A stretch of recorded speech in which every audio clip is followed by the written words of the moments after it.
is a fourth-generation Oklahoman who served in Oklahoma government as a corporation commissioner and represented Oklahoma as the United States Congressman for the 4th Congressional District. He is author of the book, Big Deep Seven Truths to Finding the Strength Within. Welcome J.C. Watts to the stage.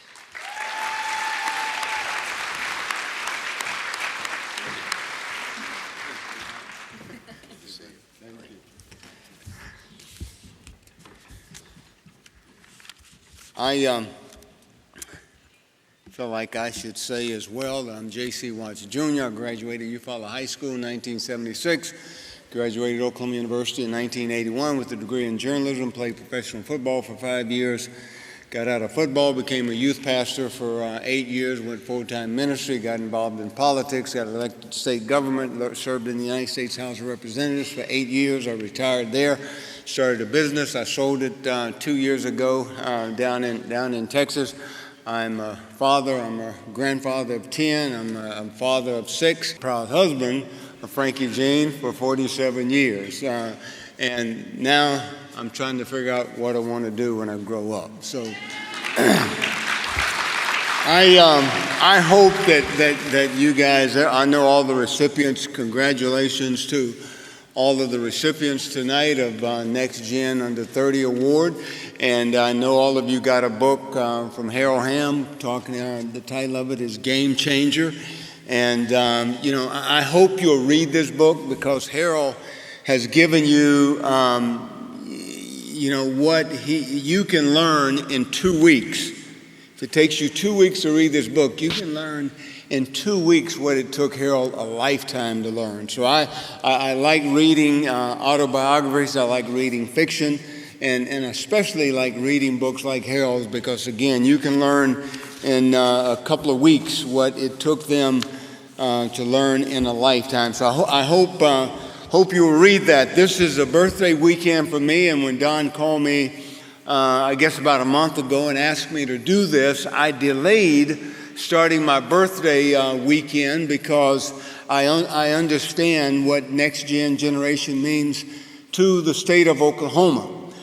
Don Swift and NextGen, the NextGen organization, recognizes that that the strength of our state and the strength of our nation, but we're talking about Oklahoma, the strength of our state, it's our people.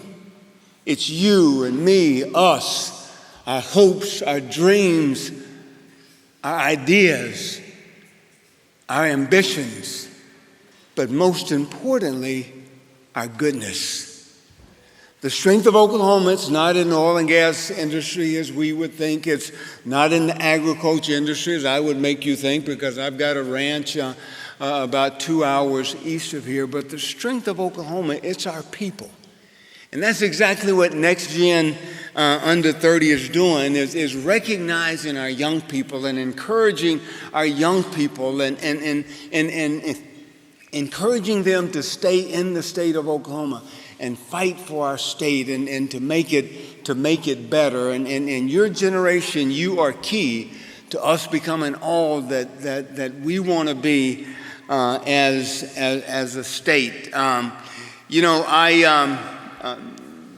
Don told me here a couple of weeks ago, a week or so ago, he said I had about 7 or 8 minutes, so I made some notes because, being a former elected official, being a minister, if you don't give me notes, I can go on forever. So I'm reminded of a story I heard about a pastor that one Sunday morning, he was in an old country church, and that Sunday morning, man, it was raining and storming, and nobody showed up except for this old rancher.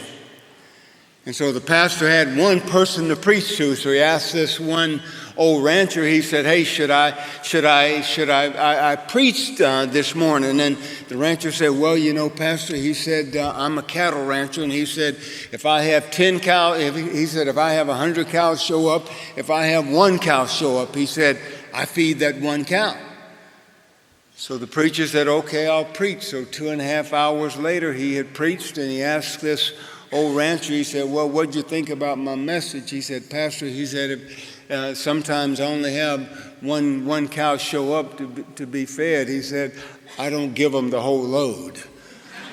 So I'm not going to give you the whole load tonight. I'm just going to share some things with you that I think are extremely important. Bria Clark talked about, I guess we could call it chaos, or what we've seen in our culture, in our political arena, and even in sports with NIL and the portal.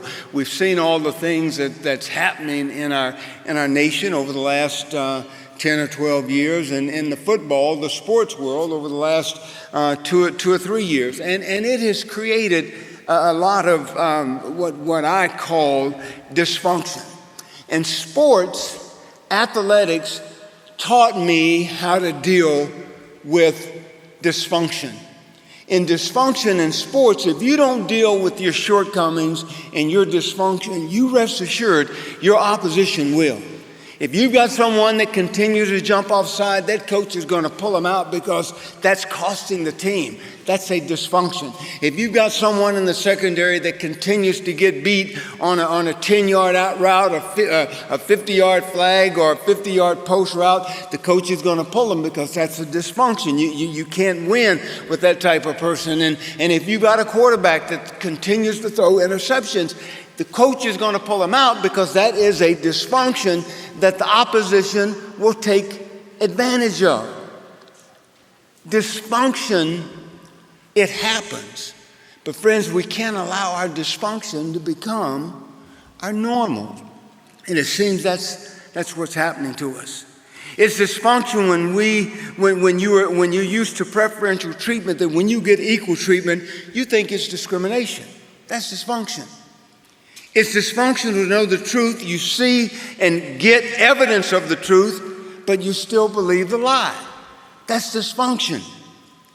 It's dysfunctional to believe you can have good leadership with bad character. That's dysfunction.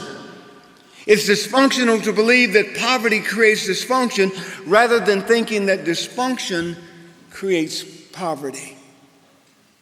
It's dysfunctional when a business, a life, a football team, a basketball team, a nation replaces what works with what sounds good. That's dysfunctional. Now, having said all of that, again, we all are dysfunctional. It's just a matter of degree. I'm more dysfunctional than Jeff. Jeff is more dysfunctional than Wendy, and Wendy's more dysfunctional than Sally, and Sally's more dysfunctional than Bria. Bria's more dysfunctional than JC. JC's more dysfunctional than all of you. So we all are dysfunctional. It's just a matter of degree. And if you think you're not dysfunctional, that's your dysfunction.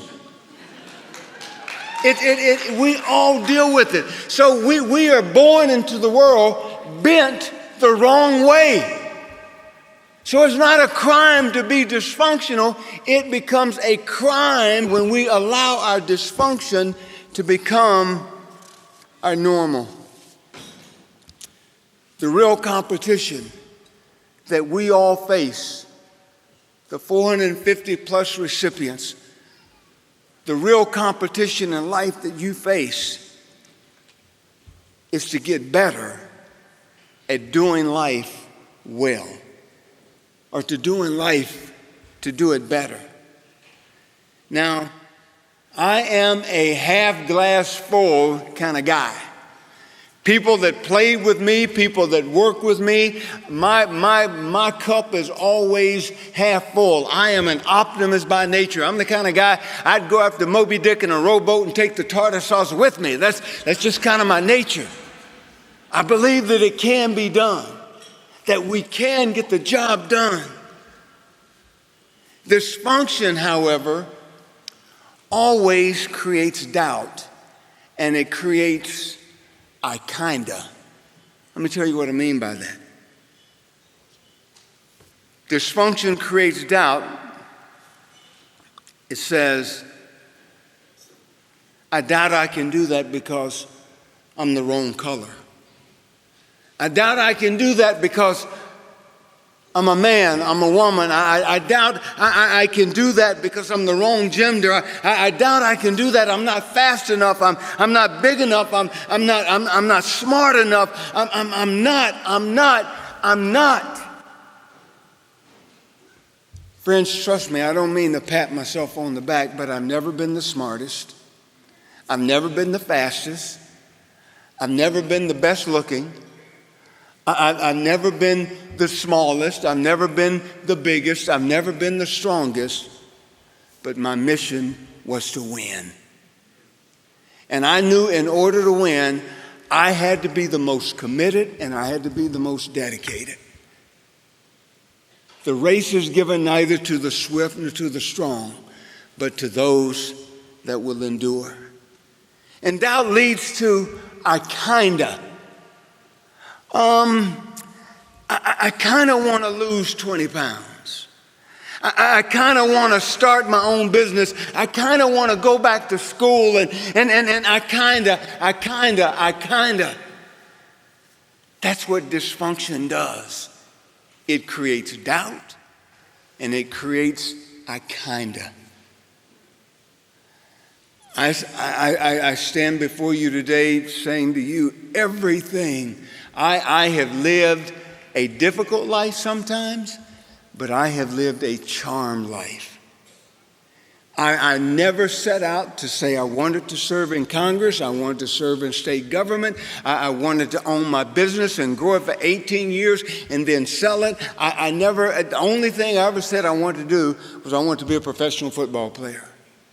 But everything I have set out to do because my mission was to win, it's happened. God has blessed me with a wife and a family and grandkids and kids better than I deserve, but I'm thankful for it. Don't allow dysfunction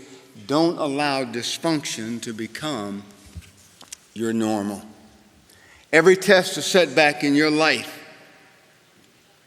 will make you bitter or it will make you better.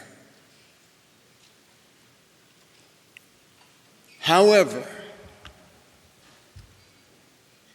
every setback in your life will make you or it will break you.